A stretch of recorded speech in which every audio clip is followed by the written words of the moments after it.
The most engaging, impactful, informative, and entertaining talk show ever.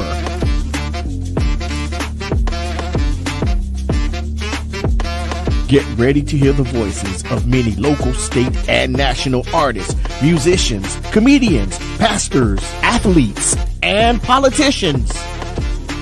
It's time for South Florida Live with Jeffrey Brown.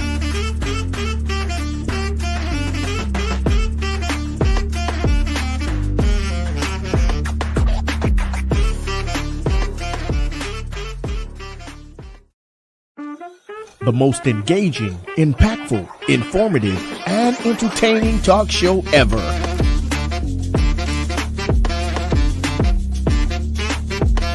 Get ready to hear the voices of many local, state, and national artists, musicians, comedians, pastors, athletes, and politicians. It's time for South Florida Live with Jeffrey Brown.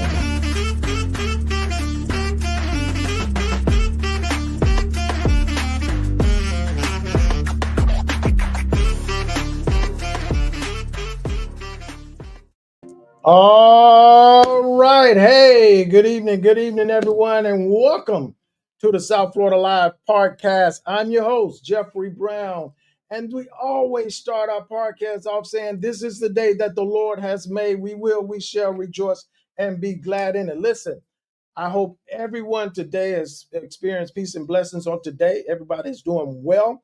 Everybody had a great day, a marvelous day, a spectacular day, a tremendous day on today. And listen, come on, join us tonight. Listen, tonight's episode, let's talk about the thing that matters. Listen, this is right here tonight. What we're going to discuss tonight, it matters. It matters. So you do not want to miss it. Those that are viewing by Facebook, I need you guys to do me a favor, if you will. First, you need to like, please share, and make a comment in the comment section. Let me know that you're there. Say good evening to me if you will. Do that for me. Thank you so much. And once again, also, I need you, if you can, to tag at least 10 people on tonight. Tag 10. Let them know that the South Florida Live podcast is on. And this night episode, let's talk about the things that matter. We're dealing with organ donors on tonight. You want to hear this. There's a testimony on tonight that you do not want to miss. Okay, so let's do that. Hey, listen, my YouTube viewers, good evening to you. Thank you for joining us on tonight. If you will, please hit the like and the share button. Make a comment in that comment section. Let me know that you're there, if you will. All right, do that for me. I appreciate it so very, very, very, very much if you can do that. All right, listen, let's do it. Hey, if it's your first time viewing us and locking in on us and watching us on YouTube, I need you to do a couple of things for me. First, I need you to subscribe. Hit that subscribe button. Thank you so much, because we're trying to get our subscriber numbers up. If you will, hit that subscribe button for me. Once you do that, there's a bell, notification bell. Click on that. Once you click on that, click on all. That way, every time we go live, you'll get notified that the South Florida Live podcast is on, and you can join us that way. Okay? Thank you so very much. Come on in. Let's do this.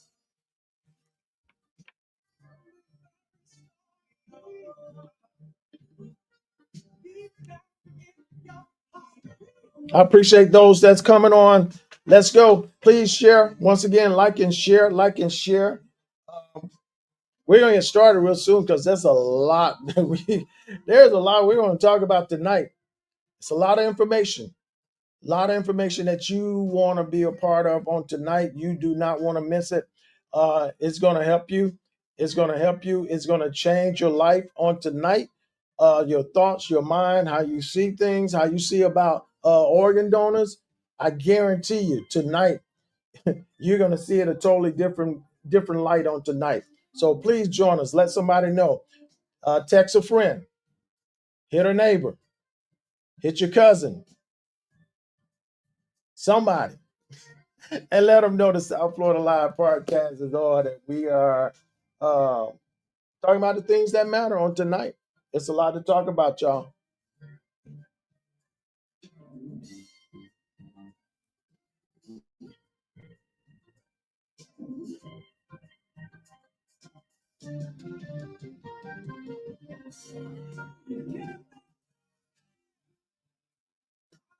Listen, I'm going to give you guys at least about 30 seconds before we get started because we got to go. There's a lot going on. Thank you for those that tuning in. Thank you for joining us. Those on Facebook, thank you. Wow, thank you. Thank you. Thank you so much. Those on Facebook, those on YouTube, thank you. I appreciate you so much.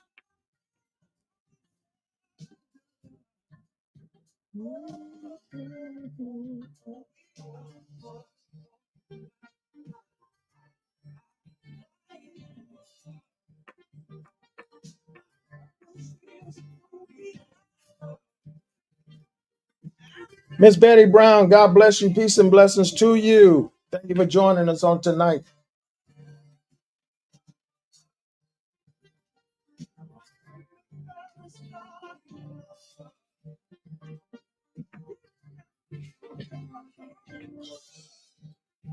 Ten seconds.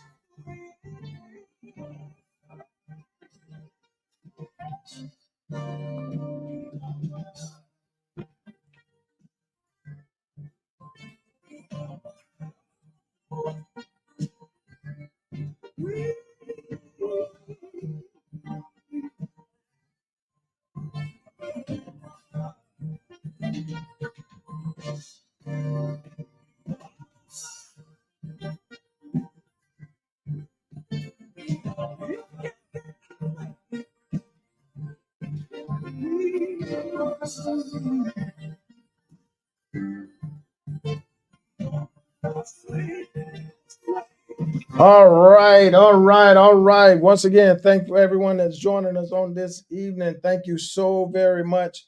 Ms. Crenshaw, God, peace and blessings to you. Good evening, good evening, good evening. Thank you for joining us. Please share this podcast with someone that you know. Please do that for me. Those that are viewing Facebook, please, once again, like and share, please, like and share, and share with someone, text someone, tag a few people, let them know that we're on. And it's the let's talk about the things that matter. You listen, you don't want to miss tonight, okay? Those that are viewing by YouTube, thank you once again. Thank you again. Hey, listen, we're gonna get started. Listen, my guests are here and I want to bring them on. And you know, we're gonna have a conversation on tonight. They're gonna share some things with us tonight that like me, you probably did not know. So we're going to enlighten you. We're going to be engaging on tonight um, with some information that you would want to know about. Okay. All right. Who are we going to bring on first? All right. Hey, there she goes, Miss Gail Bouie. Hey, good evening to you. Good evening.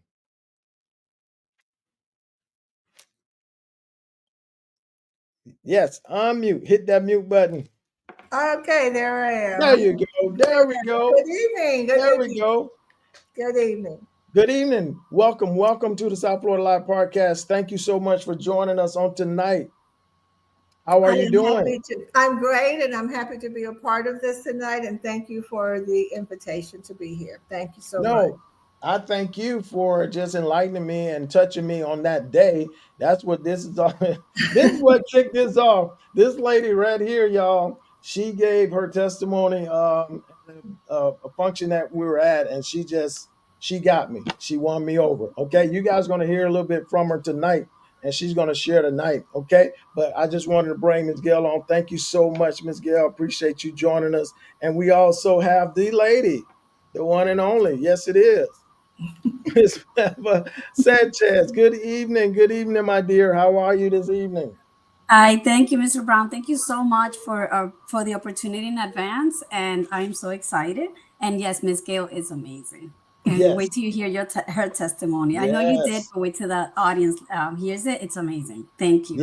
Yes, it is. It is. And thank you. for joining us on tonight and being and to share Of with us course. tonight because we've had a short conversation. We not a short conversation. We had a conversation, and it was Yes. very good. Even your conversation enlightened me in a whole lot. So I thank you Thank also for you. Of fighting course. my thing. But hey, we got the ladies, but tonight, y'all, we got a brother with us on tonight. McKinley, Ethan. Hey man, good evening to you. God bless you. Good evening. Good evening. Thank you so much for having me. I appreciate the invite, and I'm looking forward to tonight. Listen, I'm just glad you can join us tonight to bring more light to what we want to discuss tonight. And I talked about it on yesterday podcast, last evening's podcast, and I told them what tonight was going to be, focusing on and the spotlight on, and that is organ donors. Organ donors, not only just but we um, being involved, being active, becoming an organ donor. Because as we're going to find out tonight, there's there's a certain area, African American community, Black American community. We need to become better. We need to become organ donors. And like I said, after before Ms. Gail's testimony and what she shared, I was like, nah, I'm good. But after she finished with me, and I think she was looking right at me when she was talking too. She just knew, I'm gonna get him. I'm gonna get him. Listen, so it changed me. It changed me. I am becoming. I will be applying as a organ donor. That's due. So no further ado. Let's get into it. Let's talk about it. And I think I want to start with Miss Gail. I Okay. want to start with Miss Gill. I really do because I think the audience need to hear you, and once they hear you, they'll understand what I went through and I experienced. So before we do that, I just want you to share. Maybe I want no. I'm gonna start with Miss Sanchez. Just share a little bit who you are, what you do. Just share a little something about you with my audience, if you will. So my name is Melva Sanchez. I am a community education specialist, and we cover South Florida. So what I do is that I educate the community on the importance of organ, eye, and tissue donation.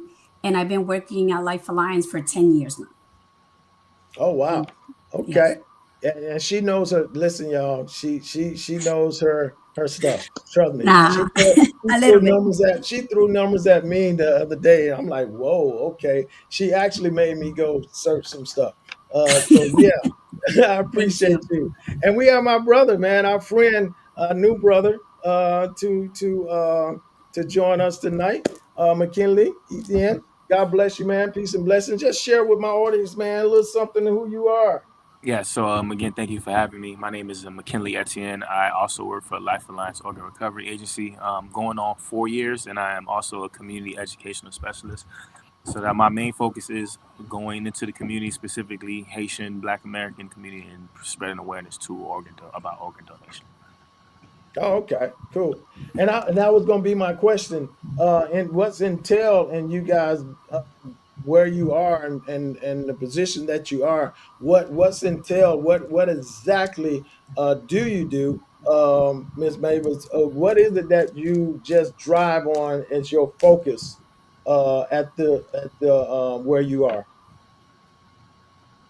Ms. Sanchez? Oh, sorry. Yes. Well, there is a lot of need for organ donation, and what drives us is ultimately saving lives. And the more we educate, the more awareness we raise in the community, the more people we educate. Like you said, for example, you were educated by Ms. Gail, you didn't know. And just the fact that the more people we educate, the more people that register on a regular basis, the more people learn about the process, because people have all these myths about the process. Ultimately, it saves lives, and it does every day, because it's easier the process if something happens to you and the person, for the person to become an organ donor, it's easier when the person passes away on the donor family side, on the donor, or if it's a living donor, because you have that option as well. But it's just the fact that the more people, the more awareness, the more lives are saved every day. And Yeah. that's one of the things that drive us. And in addition to African American, Hispanic being more affected by it in so many ways. So it kind of drives us to like, listen, let's keep educating because it can happen to anybody. So that's one of the things that drive me, us, the mission. Yes. I want to ask McKinley this before we get to Ms. Gail. What have been one of the toughest, difficult tasks for you in the area that you have you ran into some difficulties in just trying to get people to see it and understand it? Like with everything that's, I believe, health related, there's always going to be some forms of trials and tribulation. Coming from a Haitian American background, so most of my family, all of my family is Haitian. So going into that community for the most part, I'm trying to engage them and have that conversation. It's probably one of the toughest things that I'm doing. But I mean, anything that's easy in life, it wouldn't be easy, right? So I have the opportunity to do something every day where I have to go out and inform them about the importance of it. So it's a task that I'm willing to go straight on forward and try to. Yeah.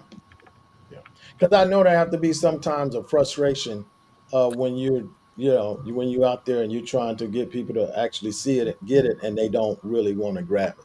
Right. Yeah, it is, and that's why what I've learned through in this position, my 4 years, is just finding alternatives. Right. So if I know my goal is to essentially, instead of organ donation, the best thing I can do is teach prevention. Right. So I do things like we host health symposiums where we go into the community and talk about the importance of taking care of ourselves, right? So we know hypertension and diabetes and those things lead to kidney failure, right?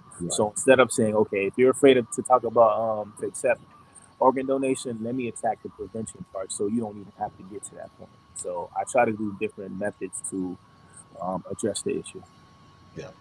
Yeah, and I'm like, man, listen, I'm learning this. I'm learning more, and just listening to you, both of you, I'm learning. I'm learning a lot now. Hey, listen, y'all.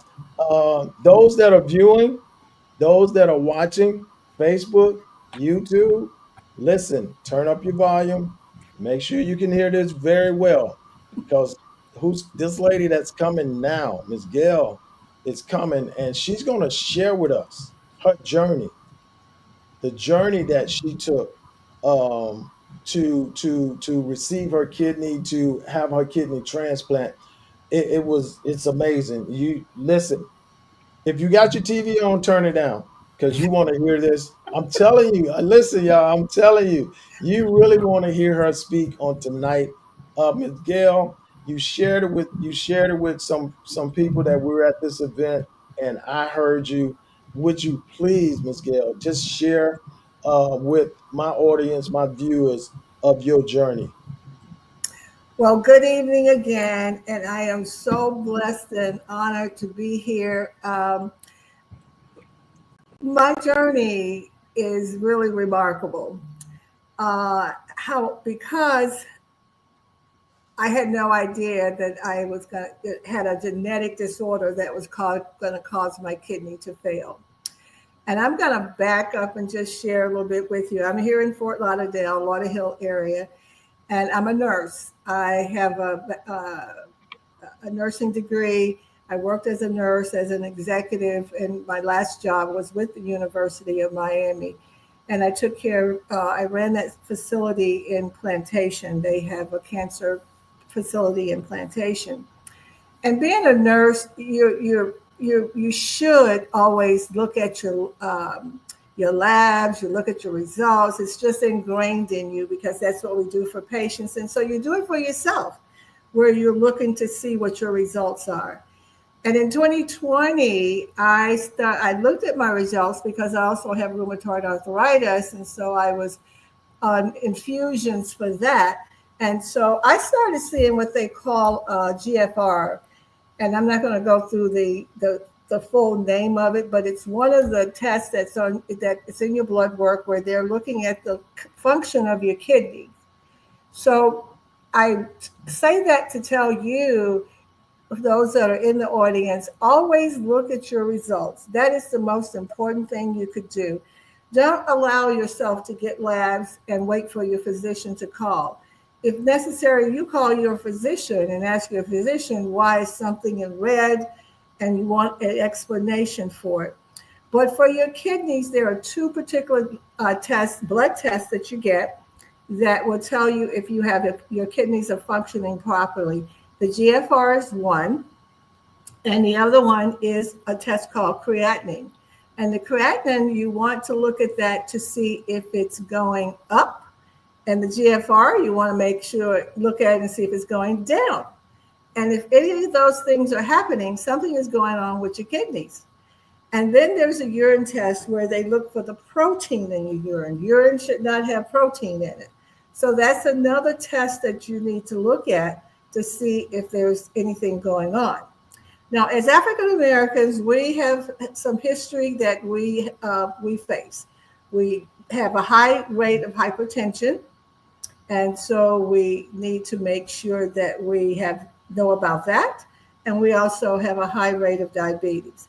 Those are also two other things that can actually destroy your kidney. So going back to looking at my results and looking and seeing that one was going up and one was going down. And I asked my rheumatologist, I said, what's the problem here? And he said, well, it's not my medicine that's causing this. So he was hands off with it. But he did refer me to a nephrologist.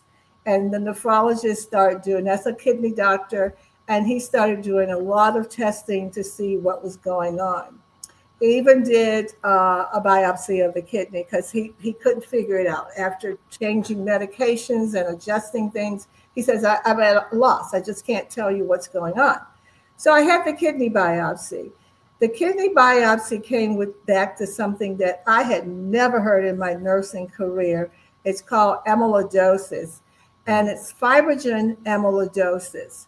And that particular diagnosis led me down a path from going from maybe needing a liver transplant and a kidney transplant, or just a kidney transplant.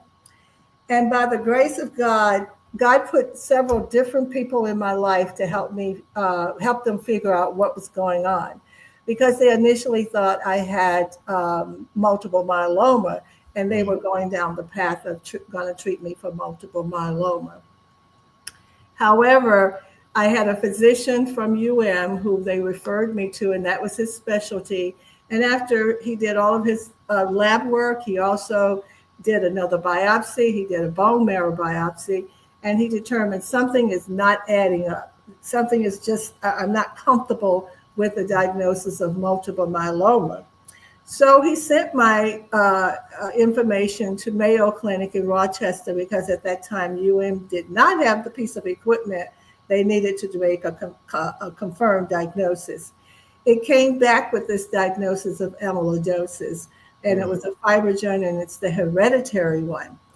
I have another physician who sent me to Boston, where they have an amyloidosis center, and they were able to actually identify the gene that was causing my disorder.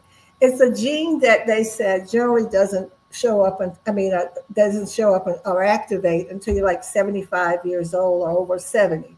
Well, this gene activated in my body at 72, 73 years old.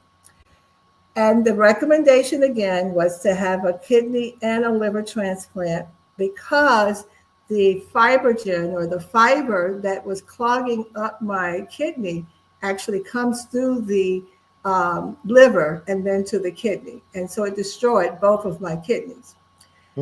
So what one of the doctors at and I had to go through a process of deciding who's going to do this, who's going to do my kidney and my liver. And then I just said to God, I'm 70 something years old. I am not going to do a liver transplant. I met a doctor at with the transplant team who said, you don't need a liver transplant. Your liver is perfect. All you need is the kidney. And he says, let's just get the kidney. So I had to decide where I was going to go. I looked at Cleveland Clinic, and I looked at Jackson. And Jackson Transplant Center has been doing transplants for probably over 20 years. And I was looking at a center that had good outcomes and had a history of doing them. So I chose to go to Jackson, which was the best choice that I could have made.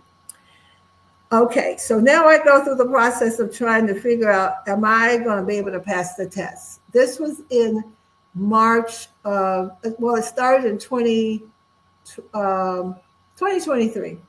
Okay, am I going to be able to pass this test? I'm old. You know, you're going through these exercises and trying to make sure your heart is in order. They take you through a very rigorous process to determine if you are eligible for a for a transplant, not just kidney, but for any transplant. Well, that all started in January, and I finished everything like the beginning of March of 2023. I received my call, which I still have on my phone, to tell me I had been placed on the transplant list in March of 2023. So that was the first blessing I got. That was just absolutely a miracle, because so many people don't get that blessing that quick. I never had to go through dialysis, which was a blessing, because the benefit of a transplant not only is it's extending your life, but it also helps with the quality of your life. As you know, patients who are on dialysis are having to go 3 times a week or do it at home. So when you get that kidney transplant, you basically can do what you want to with some limitations, but you do not have to be hooked up to a machine 3 times a week to flush the impurities out of your body. So that fast forward, I got the call in March, like the 23rd of March. Wasn't expecting a call that quickly to tell me that they had presented my case and that I had passed and I would be placed on the transplant list. So I just went on about my business, traveling and doing whatever, but I couldn't travel far because now I'm on the transplant list, okay? So I ended up going to a conference in Orlando, like the April 23rd or something like that. And while I'm in Orlando, I get this call and I hear the people talking to my daughter saying, "Where's your mom? We got a kidney for her." My sorority sisters jumped into action and got me back to South Florida in probably less than 2 hours. I was put on a plane and back here in South Florida in Jackson that night by 10 o'clock. And I had my surgery on the 27th of April. I received it from a 61-year-old Black female who had the diagnosis of hypertension. It was not a perfect kidney. My doctor, my nephrologist, who I called to say, should I take this kidney? He told me, "Gail, take the kidney, because whatever's wrong with that kidney, they're able to fix that kidney for you." I spent 2 weeks in the hospital post-op, which is not normal. I'm an abnormal child here with all of this. And I spent 2 weeks in Jackson just because of some complications, not from the kidney, but from a medication that they gave me that my body rejected. And I can tell you that like I said, I feel wonderful. I'm doing everything I want to do. I have a surgeon who doesn't want me to travel on a ship. He says they're a cesspool, and he's right. I have some friends that just came back and they got the virus, the norovirus. So I'm not able to travel to do cruises any longer, but I can travel. The limitations that I have, that you can't eat raw food. I love sushi and oysters. I can't have those anymore. You don't do buffets because of you don't know the temperature of the food. You don't know how it was prepared. So those are just adjustments which you have to make. But overall, my quality of life has not changed. I'm doing everything I want to do. And what I ask God to give me this opportunity to let this be a ministry for me, that I can share with others the advantages of being organ donors. I am still on the list for being an organ donor. Like the doctor told me, I have an excellent liver. So that, if something should happen down the road and they need my liver is there. but I'm still an organ donor because I think it's so important to be able to give back and to give somebody a quality of life and not to be hooked up to or have a commitment every 3 times a week to go and get the dialysis. Now, I have named my kidney, and my kidney's name is Orlando, and her name is Orlando. Orlando at the time that I got Miss Orlando. So Right. everybody knows about Gail and Miss Orlando, and I want more and more people to know about the process. I am just so grateful, and I thank God every day for what I was able to do. And it was something that was not on my radar because I had no idea that this gene existed and was going to be the reason I needed a kidney transplant. Wow. Wow. Hey, listen, I told y'all, powerful, powerful.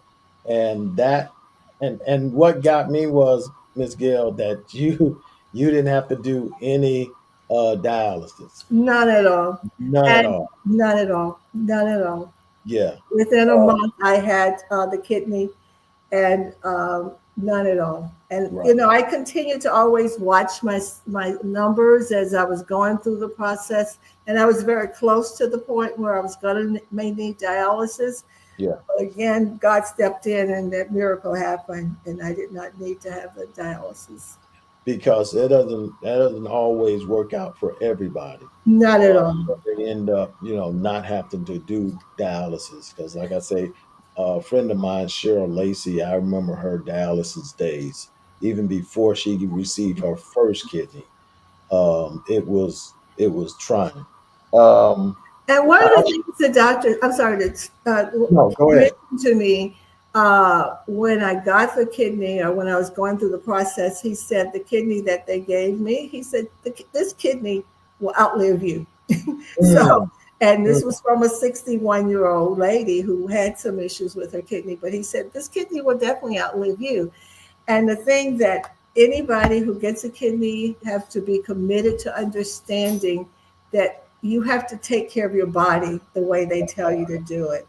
And that's the most important thing. You're going to be taking a lot of pills for the rest of your life because you got somebody else's organ in your body, and your body doesn't recognize that organ. And mm. so, oh no, the body does not recognize that organ. So you're having to take the medicine to keep that your body from rejecting that organ. Wow. So if you do not follow the protocol, you don't eat properly, you need to exercise, you need to drink a lot of water. And all those things are just required to keep that kidney healthy. Yeah. And I heard you say something about the kidney that you got. She had some things going on with her that what were I don't know if I misunderstood. They were like a almost a match to what was happening with your kidney, right? Or I don't know if it was a match per se, but whatever it was, I had to take a medicine to correct it, whatever she had. And, that all worked out fine. Because now you can actually get a kidney that's a Hep C. Is it a Hep C kidney? Yeah, you can get a Hep C, hepatitis C. People have hepatitis C, and they'll treat the hepatitis C once you get the kidney. So it's okay. It's oh, amazing the things that they are able to do. so so if someone is in need of a kidney, um, and they're on dialysis. And let's talk. Why is it so important? I'm gonna ask this question, and McKinley, or maybe you can answer this. Why is it important? Why is it so important for more African Americans people to become organ donors? I mean, I don't know if you can answer that, but is it important that more of us African American, McKinney, I don't know. I mean, either one of you capable of answering this. Um, why is it more important? Why is it so important? So for me, I can take that question. Are you saying, so why should more Black people come on to become organ Become organ donors. Yeah. donors? To answer that question in short, I would say maybe genetics play a big factor. right? So there's different something called the human lipotic antigen. So I can't really pronounce that right, but that's often vary by ancestry. So a lot of the times, therefore, donors or basically recipients from the same racial or ethnic background, you're more than likely to be a perfect match with that person. Not always the case, but it is it's more likely that you'll be a perfect match with somebody that comes from your same type of background, not background, but more so ethnic background or same Ethnic ethnic background. background. Um, Ms. Sanchez, I mean, what's your view on that? If Kelly was explaining, like you said, like if more African American become registered organ donors is better. But in general, it is if they're in order for you to receive an organ from someone, you have to have a match. But that goes like blood type, height and weight, and other medical things. Like just because, let's say, for example, if you need a kidney from someone, it could be a relative. Doesn't necessarily mean that you match because there's numbers. Like the medical that they actually do a lot of testing and you have to have a match. And the way it goes is, let's say, for example, if a person is from the same race, it's more likely they would have a better match, if that makes sense. So it doesn't matter if it's, Caucasian to Caucasian, African to, African American to African American. And so for Hispanics, so the if it's the same ethnicity, it's like if you have a sibling, you're most likely to have better match because you're related to each other. So that kind of like, it's like with ethnicity, it's the same concept. So it is better if it's the same race, but that doesn't necessarily happen just because, there's a need for people to register. And, the more the need is for African American and Hispanics, but then Caucasian are more tend to register more as organ donors, if that makes right, sense. So it's just right, because it's no, yeah, if that makes yeah, sense. yeah. And I asked that question because I know you guys are going to give me the numbers of the waiting. Who's on who has the largest numbers of African Americans white on the waiting list, and or not on the waiting list, but in need of a kidney. What's the percentage of that? What's the numbers of that? McKinley, you Uh, want to answer that? So Or? so in the United States alone, there's over 100,000 people on the waiting list, and out of that, there's over 100,000. Out of that number, 90,000 are in need of a kidney. So with that being said, Black people in general make up what I believe 13% 13. of the population, and out of that 35% of those people are on the waiting list that are in need of a kidney. So ideally, Black people are number one in terms of waiting because we don't make up the majority, but we are high. Yeah, and if I'm not mistaken, the majority of the time, African Americans or Black people are on that list longer than our counterpart, if I'm not mistaken, Right. other races. Um, so is that if there were more Black people or African Americans that was organ donors, would that change? Is it possible that could be that number would be changed? I know I heard someone say just because your mom or your brother or your dad or whoever have a kidney doesn't always mean it's a match. But Correct. is it possible that the numbers would be less if we did have more uh, African Americans that were organ donors? So ideally, by numbers, if more people decided to become organ donors, yes, the numbers would go down drastically because the more people sign up, the more opportunities you are able to see if there is a perfect match out there. But again, like Melva stated, like just because more Black people come on, that's not necessarily. I can't pinpoint and say, hey, Right. every Black person you're gonna. So it's a lot of factors that have to come into play. So it's not a simple answer. So it depends. For me to answer that question, it depends. So by number wise, it would go down. Just the answer. Yeah. By number Yeah. wise, it would go down. Yes. But I mean, but likely the chances would be greater. Correct. Chances would be greater if we were more involved, if we were more organ donors, African Americans, more organ donors were organ donors, the chances would be greater. Correct. Yeah. Right. Yeah. So that's why McKinley and Mavis, they do what they do to make us aware of this, because y'all, it's something that we need to focus on. I mean, everybody doesn't, may not have the story that Gail may have. Gail was blessed. God just had his hands on her. Um, and even with my friend Lacey, God had his hands on her, because her first kidney did not, she didn't wait long. It wasn't a long wait. And she was able to get it. But this last time, her wait was longer. And when I heard Miss Gail's testimony, when she shared, I thought about her. I said, wow, if if there were more of us who were organ donors, maybe it was her chances of living or still being here would have been better. That's my take. Y'all are professional on this, but that's how I see it. Is that possible?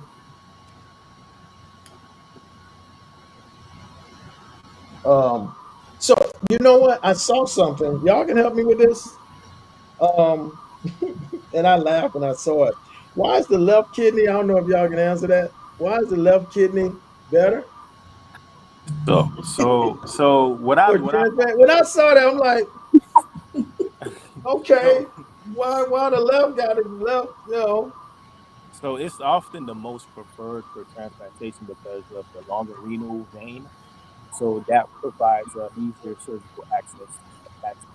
So it's usually the most that the transplant surgeons are most to use because of the longer renal vein that's able to easily attach. That's why.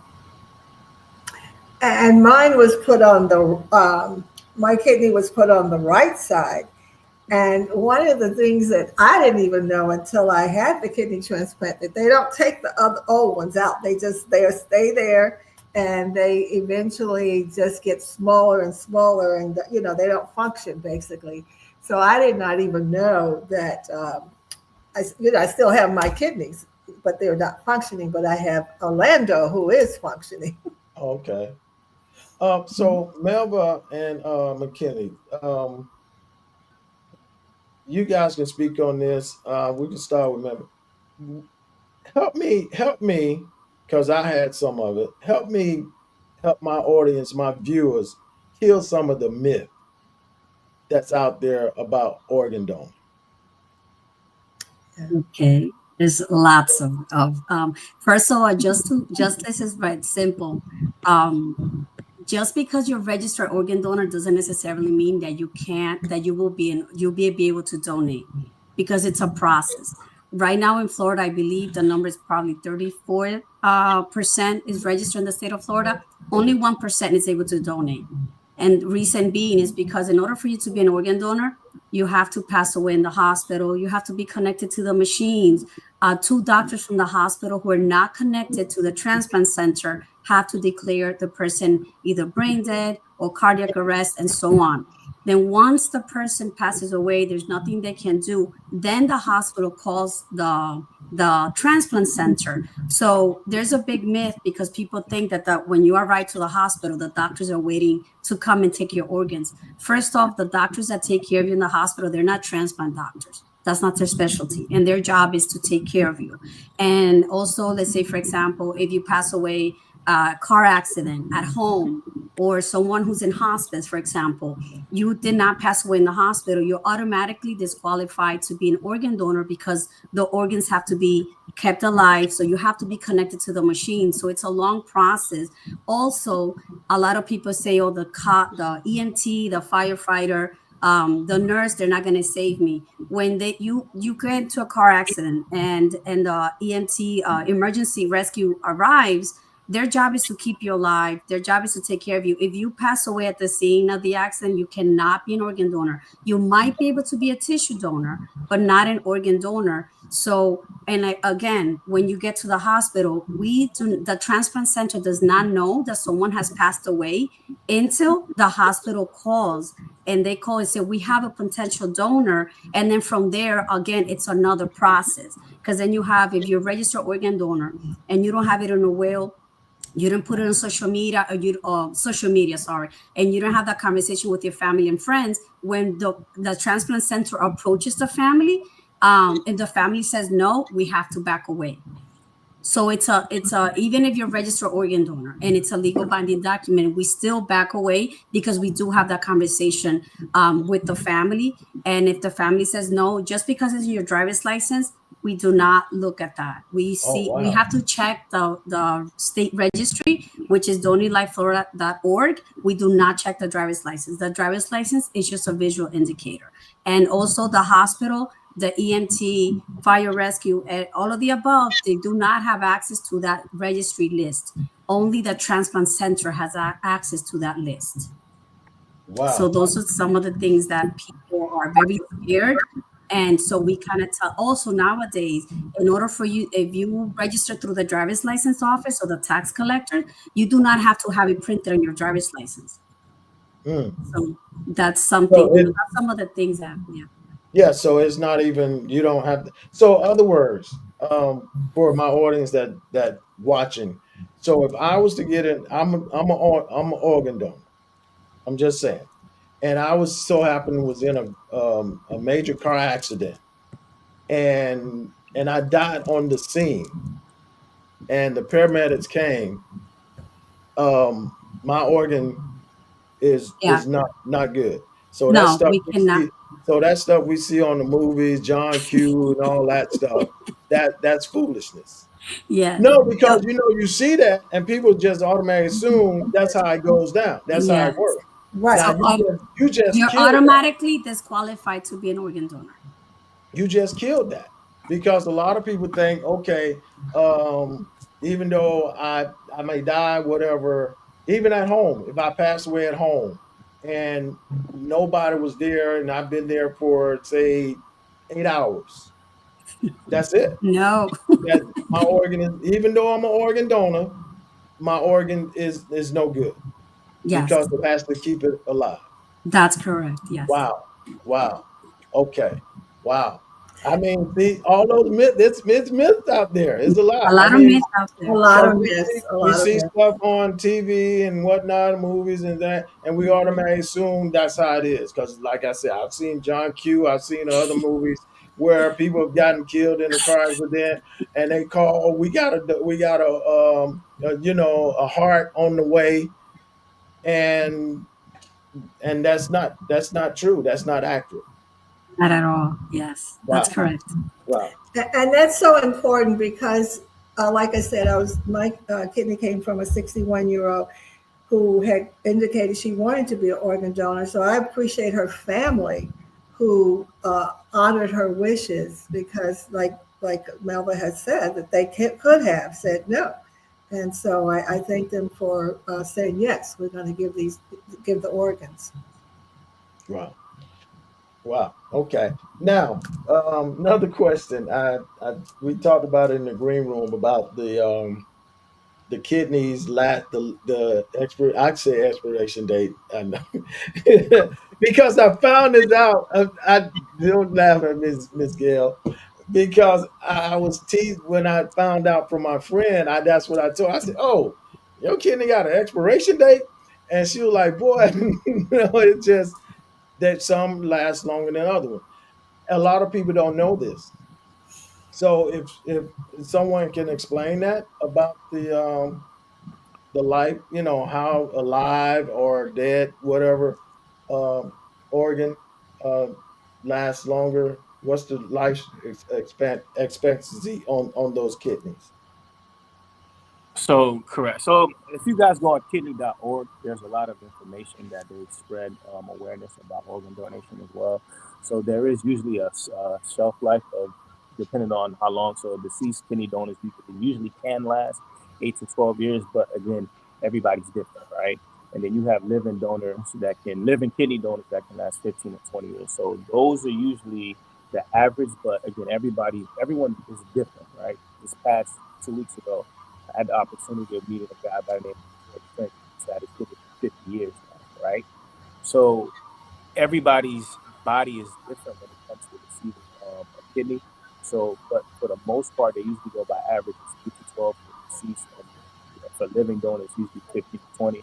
But again, that can depend on that person's body, because at the end of the day, kidney is considered foreign, so the body can attack it. So that can be why that shelf life, the expiration date can be at a certain time. Yeah. But again, it's a foreign thing coming into the body that the body doesn't know, so it tries to basically reject it. But again, it's a case by case basis. Like I mentioned, I met a guy 2 weeks ago, 18. He had a kidney for 50 years. So How Wow. long? so it depends. So it really How long? 50. In Wow. November will be 50 years. Yeah. Wow. His name is George Franklin. His name is George Franklin. Yeah, 50 years. Wow. 50 years. Wow. Have you know his age? I mean, I don't I recall. don't know. but he's an older guy though, right? Correct. Yes. Yeah. But he looks Wow. better. Wow. So it's up to the individual. Basically, I heard Ms. Gail say, she take care of herself. She eats the right thing. She makes sure she eat the right thing. And I had to say this about my friend. She was not doing, because there's sometimes she would call me, ask me to go get her a burger from Wendy's, and I know that was not the case. And I was not going to be the one that do it. You know what I'm saying?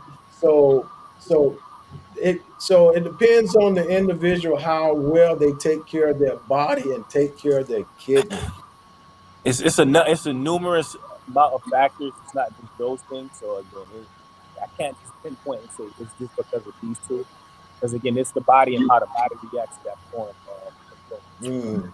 Yeah. Yeah, And because also Miguel combines. said, because she said that organ not even don't recognize her body. Right. Correct. It doesn't. Yeah. And there's a couple of things too, in addition to that, like taking care of yourself is the most important. But in addition to that, it's also a combination of medication. Sometimes people have other medical conditions, so it combined. So and everybody is different. So it's a like McKinley said, it's a number of factors that can relate to someone. We have one of our volunteers who, John Venezia, he's had a kidney transplant. I believe the first kidney lasted about 30 years, and now, and I believe 6 years ago, he received a second transplant. So for a kidney, a second kidney. So, and like McKinley said, that person, George Franklin, he actually is the oldest African American that has received a kidney, and in November will be 50 years. We actually had the pleasure of meeting him, like he said, a couple of weeks ago, and it was amazing. So it's like you said, everybody's different. Everybody's different, and some people, sadly, transplant does not work, and it has nothing to do with the age or race. It's just like, could be a child, it could be an adult, and it has to do. It's a lot of factors that come into place for for a kidney to, because transplant in general is basically extending your life. But like I said, there's no number. We have no people that have had transplant for 5 years, 10 years, 15, 20, 25. So it depends, and it's a lot of factors that come into place. Yeah. Wow. Hey y'all, listen, this is good. This is good. I'm so glad that you guys came on. I'm so glad that you was willing to come and share with my audience and my viewers. I'm looking at the comments and people like, whoa, I got it. Yeah, because I mean they're like I said, especially when you were talking about the myth, we killed the myth because there's a lot of them out there that cause a lot of people not to become organ donors. But that's something. Why? And like I said, Miss Gail, she got me. She got me, and I was driving home thinking, why wouldn't I want to help someone Right. else? Right. Why wouldn't I want to, be a support? That's what I'm always trying to help everybody, help others. Why wouldn't I want to do it in that way? Never know who you might save, who you might help. And Mr. Brown, one of the things, and Melva can talk about it more, but that one donation can do so many things. It's heart, pancreas, liver, eyes. I mean, tell them, Melva, it's a lot of things that one donation will do. One person can save up to 8 lives with organ donation, and with tissue or in cornea, you can help hundreds. tissue and cornea not saving lives, they're enhancing lives. But with organ donation, you can save up to 8 lives. And living donation, someone who's alive can donate 1 kidney, part of the liver, and part of their lungs. So even living donation, you can actually help out so many people. Obviously, in order for you to donate, you have to be very healthy on the living side. But with disease donation, yes, you can save up to 8 lives, and 17 people actually pass away every day waiting for an organ.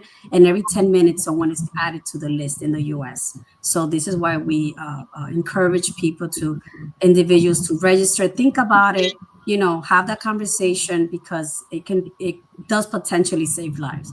Right, right. Oh, hey, listen, we got 4 minutes, but this is my podcast, and so I can do what I want to do. Ava, just if you will, we're in 30 seconds, if you can. Um, I want you to speak to the women, the ladies that's watching, and um, um, and just share with them what you would share with someone if you were talking to, or you were trying to encourage someone, or sharing information with them. Just if it's a lady, just if you will, 30 seconds To the ladies, to the lady. have those guys register. Come on, we usually register more. Just kidding. No, just honestly, just like, educate yourselves, talk about it, think about it, and also take care of our bodies. Taking care of our bodies by exercising, like when, like McKinley said, with prevention and so on, that does help. So just, I encourage, just to and talk to our youngsters about it, our parents, everyone. Share on social media, educate yourselves, and register as organ donors. McKinley, I know the brothers sometimes want to be hard. We tough. We hard. But how would you address the brothers that's watching right now? That's a good question. Ideally, the first thing I would say is, like Gail mentioned earlier, just make sure you see your PCP, right? A lot of us pay for insurance and we don't take advantage of that. So whether it's bother your PCP, bother them consistently. Go check your metabolic panel, like you said, get your creatinine levels checked. So those are the things I would say to start off there. Mentioning prevention is the most important thing. So if you don't want to talk, when we get to organ donation, let's worry about the prevention part. So drinking water, laying off the salt, and making sure we're monitoring our blood level, sugar level. So those would Yeah, be the first things I would say to pay attention to, and just having that conversation with your loved ones if you do decide to become one. yeah. All right, Miss Gail, we're gonna give you the last word. Well, I want to again thank you and thank your audience, and hopefully we've been able to share some of just get rid of some of the myths, and hopefully educate you on the positive sides of being a donor. And these individuals are available if you have an organization you want them to come and talk to, they are available to come and do this education, because that's the key. Knowledge is key. And, so if you want to get that information, I'm sure Mr. Brown can provide it to you, Yeah, and they will be happy to come. I've been on the speaking circuit, and I enjoy telling my story, because it was amazing, and I'm yeah. still in awe It is amazing. at what happened. It is amazing. Um, Can I listen, can I, yeah, can go I ahead, have McKinley. one more thing, right? No, you So go right ahead. Gail, you mentioned something earlier about, you said your genes, right? Yes, yes, So that's yes. something that I wanted to talk about, because there is a study being done. It's called the Apollo study. So this is that's a study that's being done to improve the outcomes after kidney transplant and to improve the safety of living kidney donation. So it's based on a variation of different genes, right? Okay. Because certain genes can cause kidney disease. So if you guys look this up, it's called the Apollo. So it's APOL1. If you type that in, APOL1, and you put NIH at the end, you'll see how they're stating that variation in that gene can cause kidney disease, mainly in between African Americans, Afro Caribbeans, Hispanic, Blacks, and Africans. So we're more likely to have variants of that gene that can cause kidney disease. So those are some of the tests that are being done to address racial disparities. So it's APOL1. If you type that in, APOL1, and you put NIH at the end, you'll learn more information about that. Great, great. Yeah, I mean, you hit on that because that's also out there too, about the bias and what's going on with the tape, with the different tests that Right. was being taken out there because um, the bias between the racial ethnic group has the high, all that stuff been going on. That too is out there. Correct. And how do we before we go? I know how do we handle that? What do we say to that when we say does race matter and are their bias with the black that's on the kidney list from the whites that's on the kidney list. Correct. So based off that study, those are some of the things that's being done to address those problems, right? Because we know historically, black people haven't been treated right by the system. We know that for a fact, and that's why the belief and trusting in the healthcare system is a little taboo and why it doesn't happen. So these are some of the tests that are currently being done to address those things and the help Black and Hispanic people as well. We also have myself and Melva to come and answer these questions, and Gail to be here as beacons of light to answer some of these questions that people may have. Yeah, yeah. Because that's out there because I pulled up a few articles myself and saw, that there's a bias, whatever. But like you said, McKinley, early, um, before we came on, you said that test has changed, that they have Correct. removed that. Right. That's not there. But there are still a few, some bias, if we look at it out there. Someone said, Ms. Jackson said, also being a donor as a woman doesn't hinder your ability to have kids. That is a myth, also. Correct. Yeah, Thank you. That's good. Good point. yeah. I mean that she put that in there because I mean you may have some women that's out there. That's what I'm saying. That think, okay, well, if I'm an organ donor, then I'm if I get a trans, I can't have any kids. Correct. So that's that's not true. That Yeah. that's a myth. But we got people that they think Those it. are good questions. That's a good, It's a yeah. good question. Yeah. That's what we're Yeah, here for, to try to yeah. help out That's what and she said. educate. That being an organ, being being a donor, doesn't mean that it's going to hinder you from being having kids. So that's some of the stuff. Any other myth out there that we need to clear up before we go? Because I really want my audience to be real engaged, really just locked in on this to know that it's okay to do it. Age, it doesn't matter how old you are, you could be a donor. Back then, you were not able to. Also, being sick, the one thing that does rule you out 100% is if you have cancer when you pass away. However, you could be a donor if with hepatitis, like Miss Gail said, any other conditions, diabetes, cholesterol, even HIV. If you have HIV, you could donate from someone who Wow, has HIV to someone who is at the transplant list who has HIV. So it will go HIV to HIV, but with other conditions and diseases, does not rule you out from being an organ donor. That's something that a lot of people do not know, and we try to educate as much as we can on that end as well. So those are wow. some of the things, yeah. So if someone has HIV, they can still be an organ donor. If they're Organ. otherwise healthy, they take care of themselves and they take their medication, and that organ would go to someone who's HIV positive. Yes. Oh wow. Okay. Wow. See, something to know.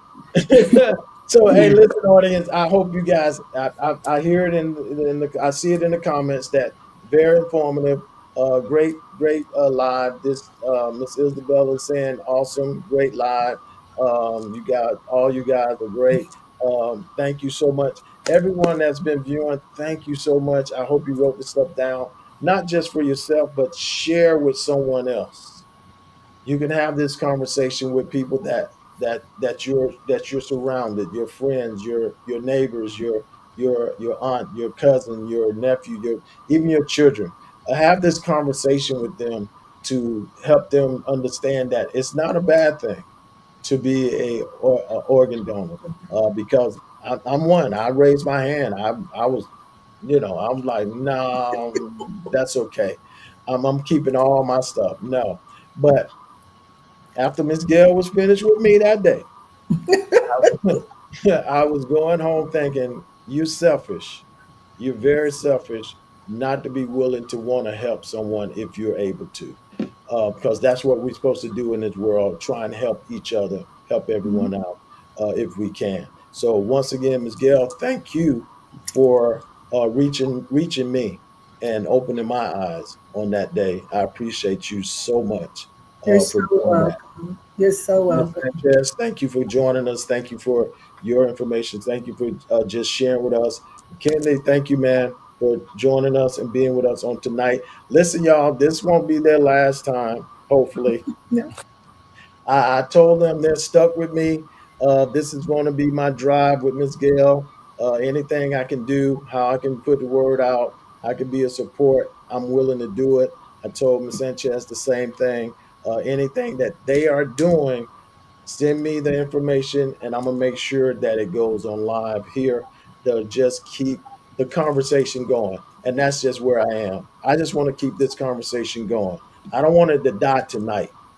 Thank you. Thank you so much. Thank you so much. Yeah. Thank you for the opportunity. Thank yes, and we talked about this a little earlier. Maybe next time we can bring one of the physician transplant surgeons or one of the nephrologists on, who can also probably explain a whole lot more of the technical piece that goes into a transplant. Yeah. Well, Ms. Gail, you get whatever you want when it comes to, so, whatever you tell me you want, it's gonna happen.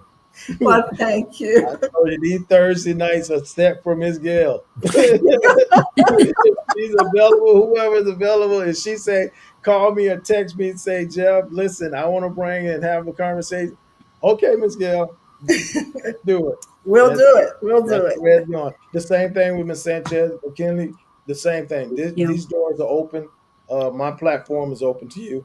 Like I say, this Thursday is set for this. This is what I do on Thursday. The social engagement, just community talk, and sharing with our viewers and community what they need to know. That's why I titled this, Let's Talk About the Things That Matter.